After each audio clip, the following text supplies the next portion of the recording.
ఓ రాకుమారుడు తన రాజ్యాన్ని, సంపదను, కుటుంబాన్ని అన్నింటినీ ఎందుకు వదిలేశాడు?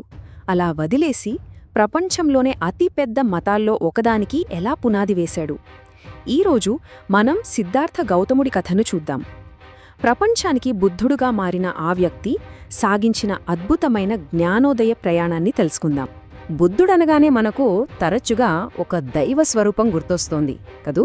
కాని ఈ ప్రయాణం ఆయన ఇంకా బుద్ధుడు కాకముందే మొదలైంది. ఆయన సిద్ధార్థ గౌతముడు, ఒక రాకుమారుడు.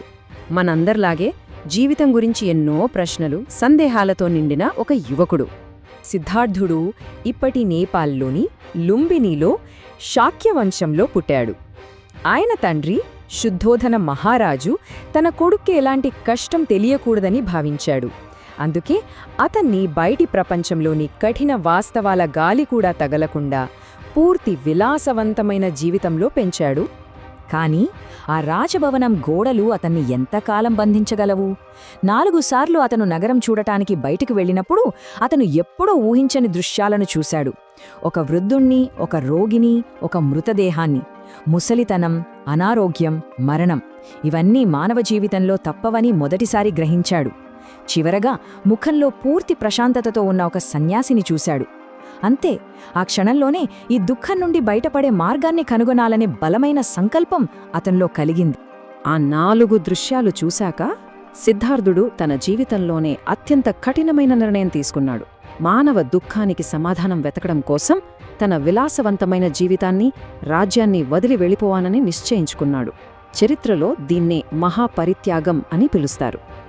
ఒక్కసారి ఆలోచించండి, ఆ నిర్ణయం ఎంత పెద్దదో. ఒకవైపు రాజభోగాలు, అధికారం, కుటుంబం, భార్య యశోధర, కుమారుడు రాహులుడు. మరోవైపు ఏమీ లేని ఒక సన్యాసి జీవితం. ఇల్లు లేదు, ఆస్తి లేదు, కేవలం సత్యాన్వేషణ మాత్రమే. అతను వీటన్నింటినీ వదులుకోవడానికి సిద్ధపడ్డాడు.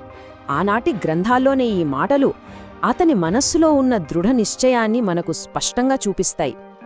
అతనికి రాజభవనం ఒక బంధనంలా అనిపించింది, కాని సన్యాస జీవితం విముక్తికి మార్గంగా కనిపించింది.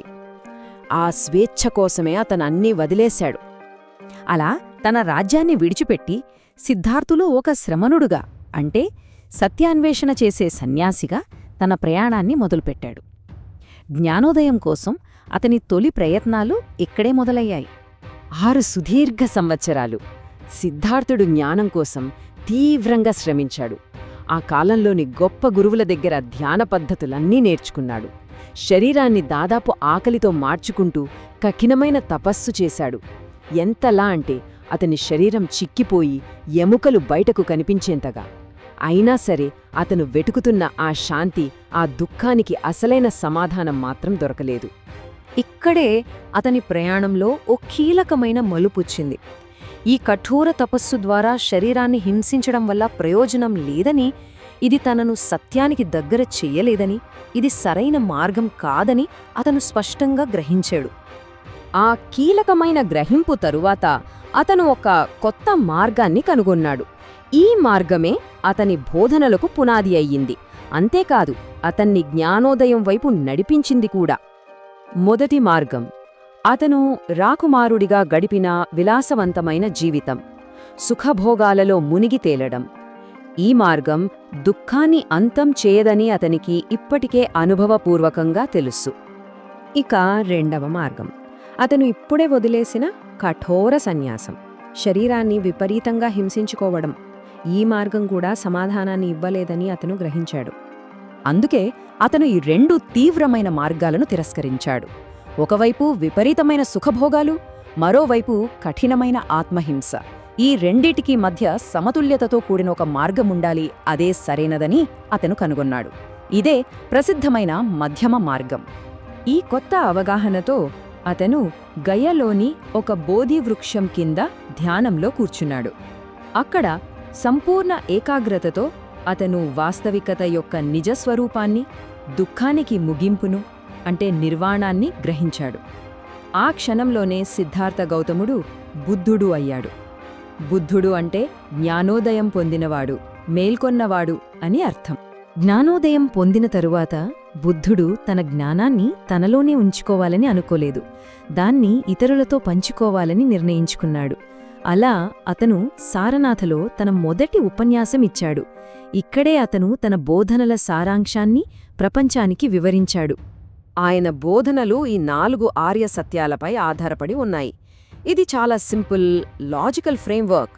చూడండి, మొదట సమస్య ఉందని అంగీకరించడం, అదే దుఃఖం. రెండవది ఆ సమస్యకు కారణమేంటో గుర్తించడం. మూడవది ఆ సమస్యకు ఒక పరిష్కారం ఉందని తెలుసుకోవడం. ఇక చివరగా ఆ పరిష్కారానికి దారితీసే మార్గాన్ని అనుసరించడం. మరి దుఃఖాన్ని అంతం చేసే ఆ మార్గమేమిటి? అదే ఈ ఆర్య అష్టాంగ మార్గం. ఇది దుఃఖ విముక్తికి ఒక ప్రాక్టికల్ గైడ్ లాంటిది. ఇందులో ప్రజ్ఞ అంటే సరైన అవగాహన, ఆలోచన, శీలం అంటే సరైన మాట, క్రియ, జీవనం, మరియు సమాధి అంటే సరైన ప్రయత్నం, స్మృతి, ఏకాగ్రత, ఇలా 3 ప్రధాన విభాగాలుంటాయి. ఇది బుద్ధుడు తన సుదీర్ఘ అన్వేషణ నుండి మానవాళికి అందించిన అమూల్యమైన బహుమతి. జ్ఞానోదయంతో బుద్ధుని ప్రయాణం ముగియలేదు. నిజానికి అతని అసలైన పని అప్పుడే మొదలైంది.